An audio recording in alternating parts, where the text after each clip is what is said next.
전천후라고 하는 말은 어떠한 상황에서든지 다양한 기능을 다 발휘할 수 있는 그런 의미의 뜻입니다. 한때 가전제품에도 이 전천후라고 하는 말을 붙였습니다. 전천후 세탁기, 전천후 냉장고, 전천후 에어컨. 이 전천후라고 이 가전제품에 붙인 것은 어떤 빨래도 다 할 수 있는 세탁기다. 또 어떤 식품도 신선하게 보존할 수 있는 냉장고다. 그리고 시원하게 어떤 곳도 다 시원하게 할 수 있는 에어컨이다. 그런 의미죠. 운동선수에게도 이 전천후라고 하는 말을 붙이기도 합니다. 이 선수는 멀티플레이어야. 전천후야. 이 말은 어떤 포지션에서도 자기 역할을 잘 해낸다는 것입니다. 선수들은 대체로 보면은 이렇게 자기 포지션이 있잖아요.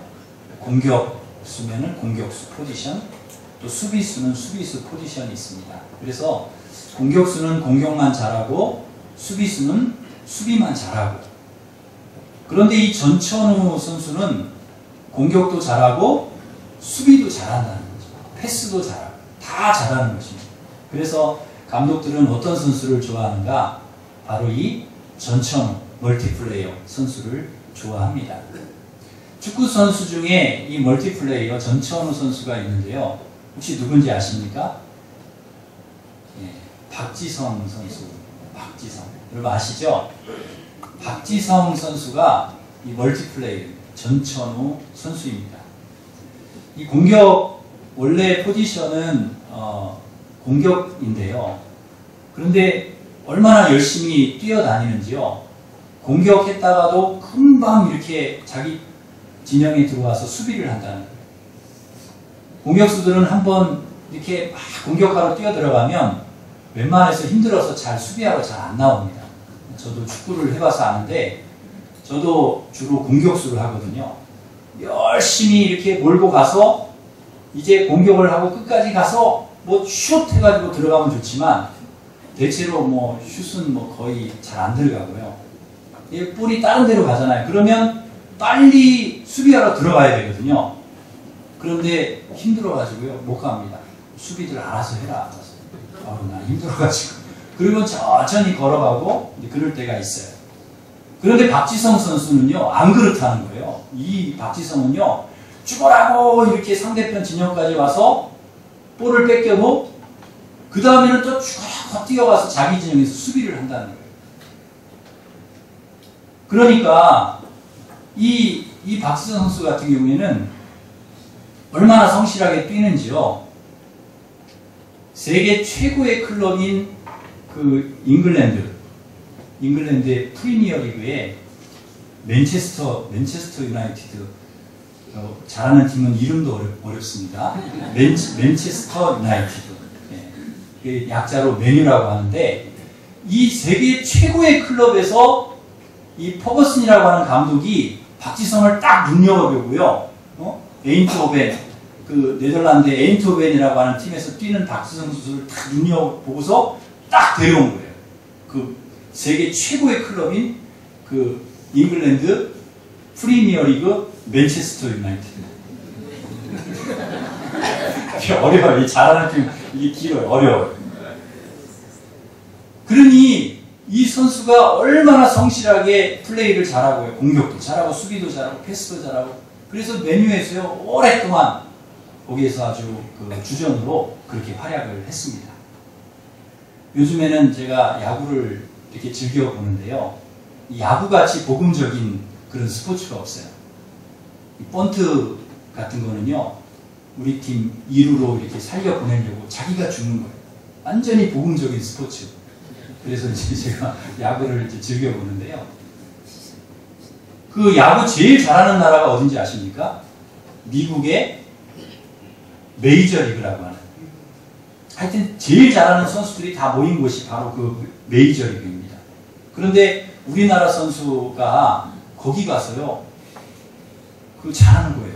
그 누군가 하면은 강정호라고 하는 그런 선수입니다. 이 선수가 작년까지 이 넥센이라고 하는 한국의 넥센이라고 하는 팀에서 야구를 했는데 40홈런을 치고 유격수인데 40홈런을 치고 120타점 가까이 타점을 올리니까 미국의 메이저리그에서 눈여겨보고 있다가 이 선수를 데려보는 거예요.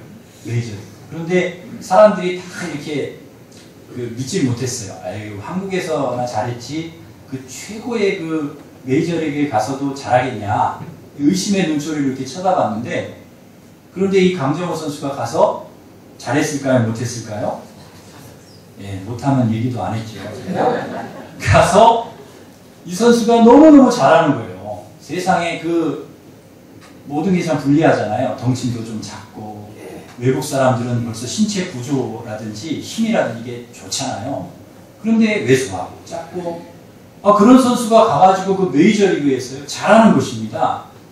대체로 야구 선수들도 포지션이 하나예요. 네. 한 포지션에서 이렇게 하는데 이 강정호 선수 같은 경우에는요, 그 메이저리그 가더니 유격수도 하고 3루수도 하고 때로는 2루수도 하고 다 하는 거예요. 거기다가 수비만 잘하는 게 아니라 치는 것도 잘 쳐요. 치는 것도. 3할 치다가 요새 조금 못해서 떨어졌는데 그래도 대단한 거예요. 왜 이렇게 잘하냐? 이 강정호 선수가 전천후라는 거예요. 전천, 멀티플레이어. 그래서 지금 피츠버그라고 하는 팀에서 7, 8번 쳐도 메이저리그에서 잘 치는데요.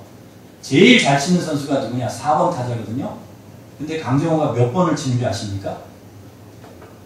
제가 다 가르쳐 드렸는데. 몇 번을 치는 줄 아세요? 4번을 칩니다. 4번을. 세상에. 우리나라의 야구에서도 4번을 치면 대단하다고 훌륭한 사람이라고 하는데, 저 메이저리그 가서 피츠버그에서, 피츠버그도 제일 잘하는 팀이거든요. 거기 가서 제일 잘 치는 4번을 치고 있다는 거예요. 저는요, 그걸 보면서요, 얼마나 참 뿌듯하고요. 야, 우리나라에서 저 강정호라는 선수가 저 메이저리그 정말 그 야구라면 상당히 교만한 그런 그 나라의 선수들 사이에 껴가지고 저렇게 잘하니까요, 얼마나 자랑스럽고 얼마나 예쁜지 모르겠어요. 여러분, 이 신앙도 마찬가지라는 생각을 제가 했습니다. 정말 좋은 신앙은 어떤 신앙이냐? 멀티플레이어, 전천후 신앙이라는 거예요. 어떤 환경, 어떤 포지션에서도 그 역할을 잘 감당할 수 있는 사람, 어떤 어려운 상황 속에서도 그것을 극복해낼 수 있는 사람, 그게 멀티플레이어, 전천후입니다. 바울은 12절에서 이 전천후 신앙을 이렇게 표현을 합니다. 나는 비천에 처할 줄도 알고 풍부에 처할 줄도 알아 모든 일, 곧 배부름과 배고픔과 풍부와 궁핍에도 처할 줄 아는 일체 비결을 배워노라. 다 괜찮다는 거예요. 나는 비천에 처해도 괜찮고 풍부에 처해도 괜찮고 나는 배고파도 괜찮고 배불러도 괜찮고 오케이. 모든 게 다 오케이. 괜찮다는 거예요. 이게 전천후 신앙이라는 것입니다.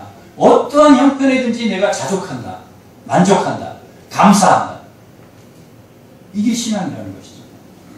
마지못해서 어쩔 수 없이가 아니라 기꺼이, 나는 기꺼이 배부름과 배고픔과 풍부와 궁핍이라는 이 모든 상황을 내가 다 받아들이고 이것을 감당할 수 있는 힘이 내게 있다는 것입니다. 능력이 있다는 거예요. 그런데 여러분, 배부름과 풍부의 상황에서야 감당하는 게 어렵지 않습니다. 그런데 문제는 뭐냐? 배고픔과 궁핍, 비천에 처할 때, 그럴 때에 문제가 될 수 있습니다. 우리 삶이 항상 배부르고 풍부하면 좋겠는데 그렇지 않은 거예요. 날씨하고 똑같은 것입니다. 화창했다가 이렇게 날씨가 좋았다가 갑자기 막 비가 내리고 바람이 불고 따뜻했다가 막 춥고 눈이 오고요. 시원했다가 덥고 계속 바뀌는 거예요. 우리의 삶이 그렇다는 거죠. 날씨와 같다는 거예요. 계속 바뀌고 계속 그렇게 된다는 거예요. 하나님이 이 세상을 그렇게 만드셨고요. 우리가 살아가는 삶을 그렇게 만드셨습니다. 순풍 있지만 태풍을 만나고 잘 될 때도 있고 안 될 때도 있습니다. 웃을 때가 있지만 울 때가 있고요. 잘 될 때가 있지만은 잘 안 될 때가 있습니다. 건강할 때도 있지만 아플 때도 있다는 것이죠. 저도 이렇게 그런 경험을 하는데요. 목회도 그런 것 같습니다. 성령 충만하고 능력을 받으면 목회 어려움 없이 목회가 잘 될 것 같지만 그렇지가 않더라고요. 예수님이 목회를 해도 모세가 바울이 해도 이게 목회라는 게 어렵다 하는 생각을 하게 됩니다. 어떤 목사님이 그러셨답니다. 나는 염소 같은 교인 말고 양 같은 그런 아주 좋은 교인들, 성숙한 교인들만 데리고 목회할 것이다. 그래서 나중에 보니까 그 교회에 그 목사님 부부만 남았더랍니다. 다 염소는 안 되고 해. 이렇게 다 가버렸대요. 어떻게 교회가 그러냐는 거예요. 다 이런 사람도 있고 저런 사람도 있고 다 그렇다는 거죠. 어떻게 문제 일으키지 않는 사람만 있냐는 거예요. 여러분 교회뿐만 아니라 이 사회 어딜 가도 보십시오. 모든 사람이 다 다른데 어떻게 우리 마음에 맞는 사람들과만 우리가 만나고 우리가 마음에 드는 일만 우리에게 일어나고 좋은 일만 우리에게 일어나고 어떻게 그러냐는 거예요. 그렇지 않다는 거죠. 그러나 우리가 누구를 만나든지 우리가 건강하면 되는 것입니다. 내가 품으면 되는 거예요. 내가 사랑하면 되는 것이죠. 환경이 문제가 아니라는 거예요. 환경이 내게 능력 주시는 자 안에서 내가 모든 것을 할 수 있느니라. 내가 품고 내가 사랑하고 내가 용서하고 내가 존중하고 배려하고 그러면 된다는 것이죠. 예수님도 그러셨잖아요. 가룟 유다 있었지만 그도 품으셨잖아요. 예수님은 교회를 그물에 비유하셨습니다. 교회를 그물이라고 하는 것은 그 안에 안 들어오는 게 없다는 거예요. 그물에 안 걸리는 게 없잖아요. 미꾸라지도 걸리고 붕어도 걸리고 가물치도 걸리고 그런데 그런 그 좋은 것만 걸립니까? 깡통도 걸리고 스티로폴도 걸리고 그물을 쳐놓으면 거기 다 걸리는 거예요. 쓰레기도 걸리고 양말도 걸리고 잃어버린 양말도 거기 가서 걸리고 그게 그물이라는 거예요. 우리 교회가 그렇다는 거예요. 교회 안에 모든 사람들이 다양한 사람들이 다 있고 이런저런 일들이 다 일어난다는 거예요. 좋은 것만 걸리지 않는다는 것이죠. 우리의 삶이 그렇다는 거예요. 우리 인생이 그렇다는 거예요.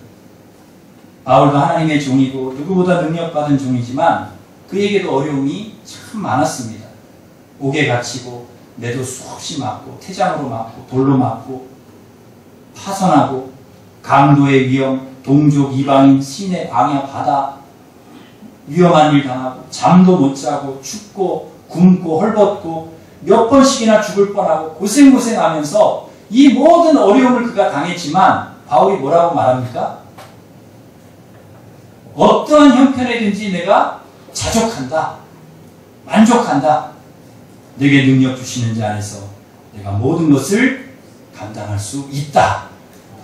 여러분 이게 믿음인 줄 믿습니다. 성도는 어떤 환경에서도 어떤 어려움에서도요. 그것을 감당할 수 있는 능력이 있다는 거예요. 환경이 문제가 아니라는 거예요. 환경이 어떻고 환경이 어때서 내가 그래 그게 아니에요. 내가 능력이 있기 때문에 어떤 것인지 다 그것을 받아들이고 감당할 수 있는 그 파워, 그 힘, 능력 그 힘이 우리 안에 있다는 거예요. 주님이 우리 안에 주신다는 거예요.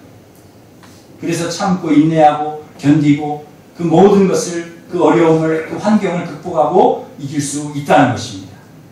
이게 바로 성도입니다. 성도. 믿음의 사람. 요즘 현대인들은 힘든 것을 견디지 못합니다.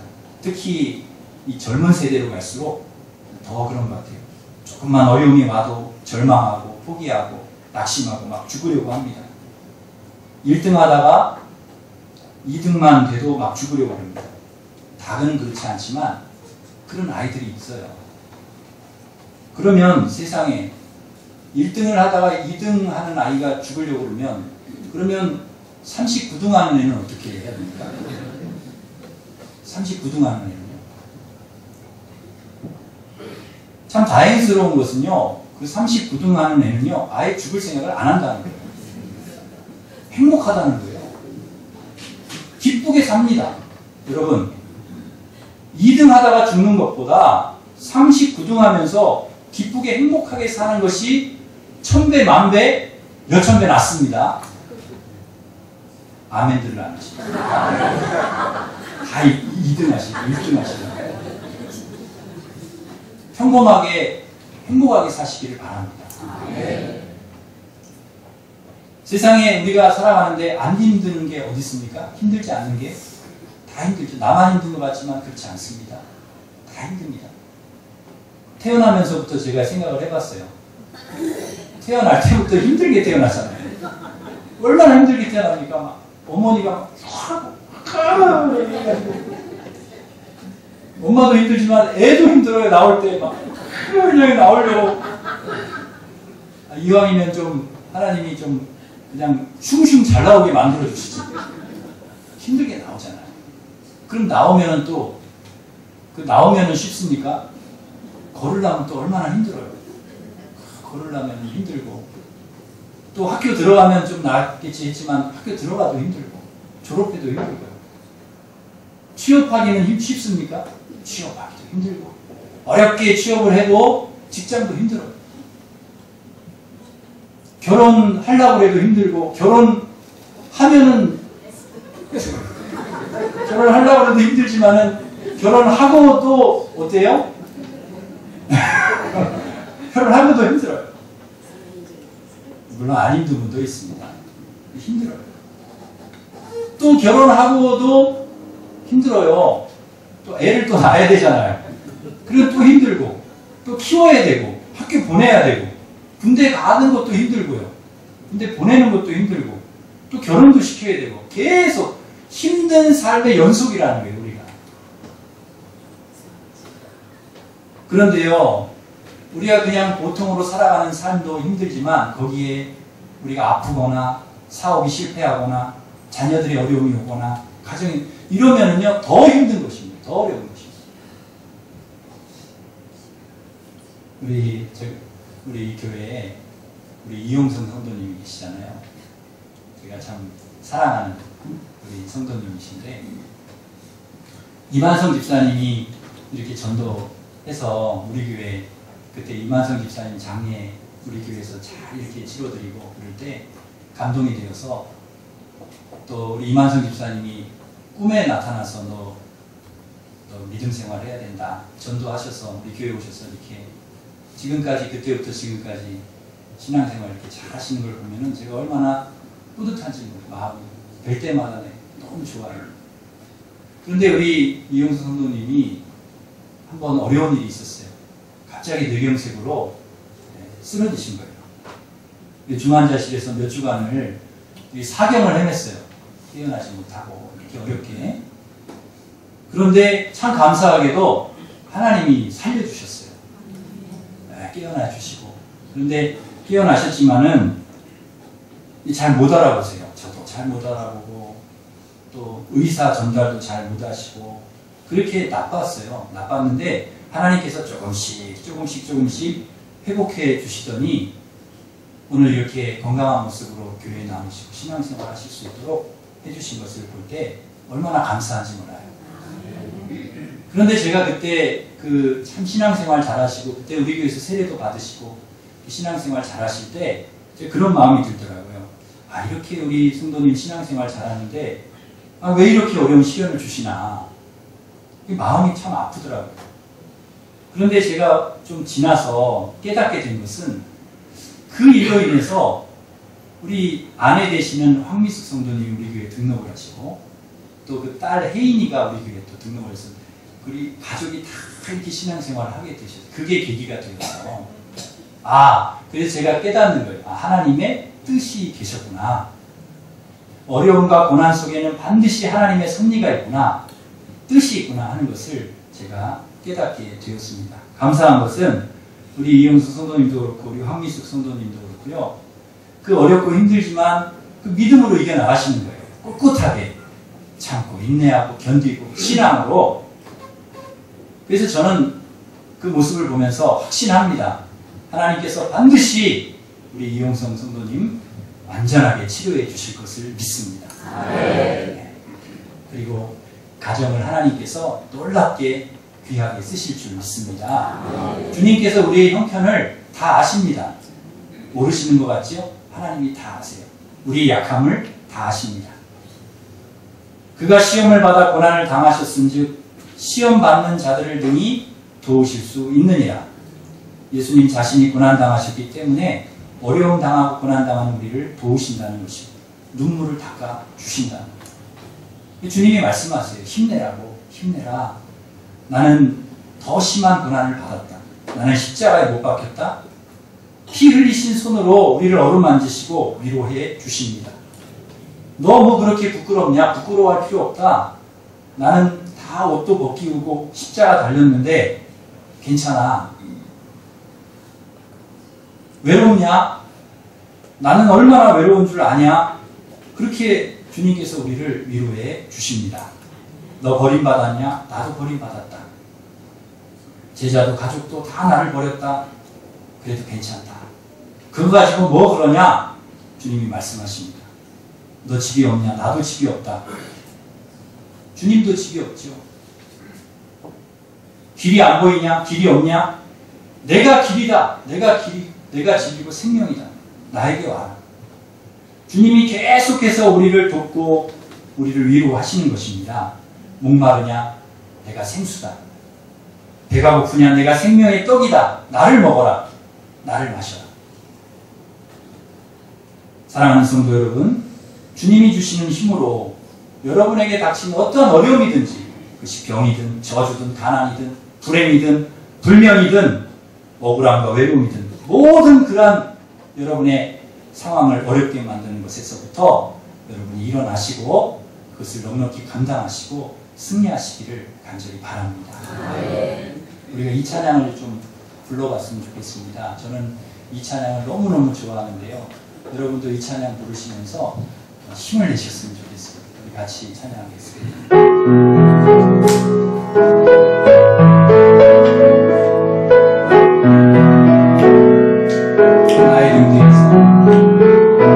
나의 등 뒤에서 나를 도우시는 주 나의 인생 길에서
자기 이름을 넣어서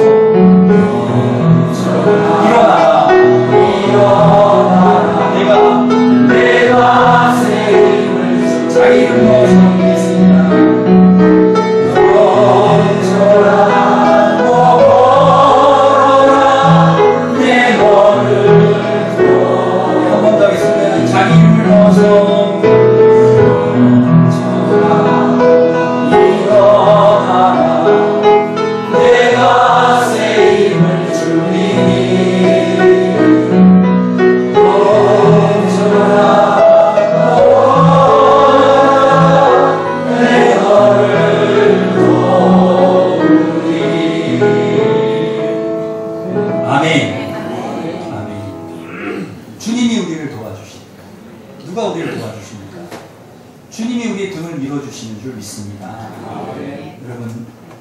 주저앉아 있으면 안 됩니다. 일어나 걸어가야 됩니다. 주님이 내 등 뒤에 계시다는 것, 우리의 등 뒤에 놀지 말라고 주님이 말씀하시고 너 힘내라고 말씀하시는 것을 여러분 들을 수 있기를 바랍니다. 낙심하지 말고 포기하지 말고 우리는 걸어가야 됩니다. 믿음의 길 가야 됩니다. 주님이 도와주신다는 것을 믿고 일어나서 걸어가시기를 간절히 바랍니다. 제가 우리 성도님들 이렇게 신방 전화할 때가 있습니다. 전화를 이렇게 드리고 그러면, 전화를 걸어보면 이 찬양이 나와요. 그 멜로디. 전화기에다 이거 녹음해 놓으신 거예요. 나의 등 뒤에서 나를 도우신. 그러면은 제가 그 찬양을 들을 때 얼마나 참 은혜가 되는지 몰라요. 야, 정말 힘이 되고요. 야, 우리 그 집사님, 우리 권사님, 장로님이 이런 참 그 찬양을 이렇게 전화기에 해놓으시고 이렇게 은혜 받으시는구나. 그런데 어떤 성도님 제가 전화를 걸어보면 또 이런 음악이 나와요. 야야야 내 나이가 어때서 이런 노래가 나 그러면 제가 이거 되게 전화를 잘못 걸었나? 우리 교인이 아닌가? 그래서 이렇게 보는데 맞아요. 야야야 내 나이가 어때서 이왕이면은 나의 등 뒤에서 나를 도우시는 이런 은혜로운 찬송으로 바꾸시기 바랍니다. 우리 등 뒤에서 주님이 계시고 우리를 일으켜 주시고 밀어주시고 용기를 주시고 주님이 도와주신다는 것을 우리가 꼭 기억해야 합니다. 그러기에 어려움이 오는 것을 우리가 참을 수가 있고 인내할 수 있고 감당할 수 있습니다. 우리 주님께서 도와주시기 때문입니다. 예수를 바라보면 어떤 어려움도 어떤 슬픔, 불행, 절망도 이길 수 있습니다. 성경에 나오는 모든 믿음의 사람들을 보십시오. 한번 다 같이 그런 어려움이 있었지만은 그러나 믿음으로 그것을 다 이겨냈다는 것이죠. 바울도 어려움 당했습니다. 전도하다가 얼마나 고난당하고 감옥에 갇히고 그러나 거기서 찬송하고 기도하는 거예요. 감옥에 내려갔지만 거기서 찬송하고 기도하고 믿음으로 그렇게 하니까 옥문이 열리고요. 쇠사슬이 다 풀어지고 그 죽으려고 하던 간수가 구원을 얻는 그런 역사를 하나님 일으켜 주시잖아요. 여러분 누가 감옥에 가서 찬송과 기도를 합니까? 믿음의 사람이 아니면 불가능한 일이죠. 그 어려움과 핍박과 고난 속에서 어려움 속에서 누가 기도하고 누가 찬양을 해요? 믿음의 사람. 다른 것입니다. 세상 사람과는 우리가 달라야 됩니다. 어떤 때 좋을 때만 찬양하고 좋을 때만 기도하고 그게 아니에요. 고난과 핍박과 어려움, 환난과 감옥에 갇혀 있을지라도 거기서 찬양하고 거기서 기도하는 그게 믿음의 사람인 줄 믿습니다. 그럴 때 주님께서 풀어주시는 거예요. 옥문을 열어주시고 우리에게 매여있는 모든 죄악의 사슬을 풀어주시고 구원 베풀어 주실 줄 믿습니다. 저도 어린 시절을 이렇게 돌아보면 참 어려웠습니다. 저도 어린 시절이요. 우선 가난했고요. 그 당시에는 다 가난하셨지만 저도 가난했습니다. 부모님이 참 가난하셨어요. 그리고 가난한 거는 괜찮은데 부모님이 사이가 안 좋으셔가지고 항상 싸우셨어요. 지금은 너무 좋으신데요. 아니 저렇게 좋으실 거면서 그때 왜 싸우셨나? 이해가 안 돼요. 제가 어렸을 때 왜 이렇게 싸우셨는지. 제 어렸을 때는 제 초등학교 중학교 때 그때는 가정이요. 우리 집에 평화가 없었어요. 항상 싸우시니까. 여러분 부모님이 싸우면 누가 제일 괴로운 줄 아십니까? 네, 누가 괴로운 줄 아세요? 네, 자식들이 괴롭습니다. 자식들이 굉장히 힘듭니다. 그래서 웬만하면 여러분 자녀를 생각해서라도 싸우면 안 됩니다. 여러분 어른들이야 싸우고 그냥 끝날 수 있지만 자녀들은요 그 상처가요 평생을 갑니다. 지워지지 않는 아픔입니다. 하루가 멀다고 싸우셨으니까 그 가정의 그 어려움과 환난은 그 어린 그 초등학생인 중학생인 제가 겪는 그 충격은요 이루 말할 수가 없었습니다. 저의 그 전도사님이나 선생님이 기도 제목 너 뭐냐 현철아 너 기도 제목이 뭐냐 그러면 제가 기도 제목 1순위가 뭐였냐면 우리 가정의 화목입니다 그랬어요. 우리 가정이 좀 평화로웠으면 좋겠다. 화목했으면 좋겠다. 그런데 제가 어떻게 그 어려움을 그 어린 나이에 극복할 수 있었는가? 믿음 때문이었어요. 믿음. 어린 나이였지만 하나님이 도와주실 거다. 하나님이 지켜주실 거다. 하나님이 분명히 내